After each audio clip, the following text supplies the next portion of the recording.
Question number 12, a large spherical mass capital M is fixed at one position and two identical point mass M are kept on a line passing through center of M.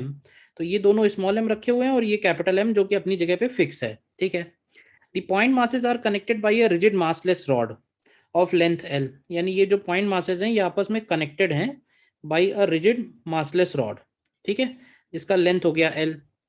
All three masses interact only through their mutual gravitational interaction, यानी केवल gravity का force लगेगा आपस में Gm1 m2 upon r square वाला. अब कह रहा है when the point mass nearer to m is at a distance r equal to 3l from m, the tension in the rod is 0.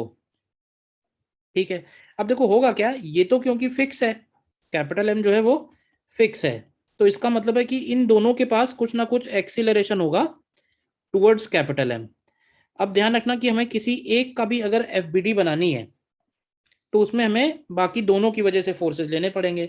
Late से इसको हम लोग मास A बोल देते हैं, इसको मास B बोल देते हैं, और टेंशन जो है वो रॉड में 0 है, तो टेंशन रॉड का 0 ले लेते हैं. तो लिखते हैं इक्वेशन. जैसे केवल A के लिए अगर इक्वेशन लिखें तो ध्यान से देखो, A के लिए कैपिटल M की वजह से अट्रैक्शन और स्मॉल m की वजह से जो अट्रैक्शन है उसका रिजल्टेंट उसको A एक्सीलरेशन देगा.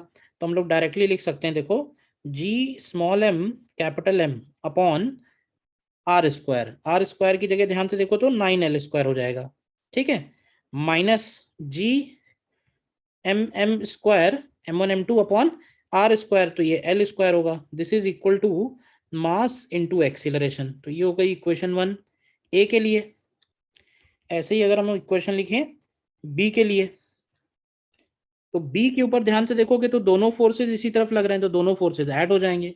तो B के लिए बनेगा G small m capital M upon, अब उसके लिए डिस्टेंस 4l हो जाएगा, तो 4l का स्क्वायर यानी 16l square plus g m square upon l square is equal to m into a, क्योंकि टेंशन तो 0 ही लेना है ना, टेंशन लेना नहीं है.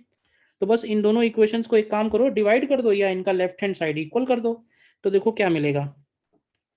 तो सॉल्व करें अगर, तो g m m upon 9l square minus g m square upon l square is equal to g m upon 16l square plus g m square upon l square.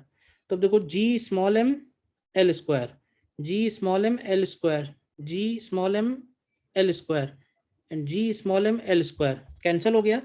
हमें स्मॉल m की value निकालनी है, तो capital M वाले terms एक तरफ ले लेते हैं, तो m बाई 9 इधर बचा और उधर से m बाई 16 इधर ले आते हैं और m को उधर भेज देते हैं, तो this is equal to 2m. तो यहाँ से अगर हम m की वैल्यू निकालते हैं तो 1/9 माइनस 1/16 का वैल्यू आएगा 7/144, और इसमें 1/2 से मल्टीप्लाई होगा तो ये 7/288 टाइम्स कैपिटल M आ रहा है. यानी कि हमें जो K निकालना है, K की वैल्यू 7 के इक्वल हो गई. इंटीजर टाइप क्वेश्चन था ये IIT में, ठीक है.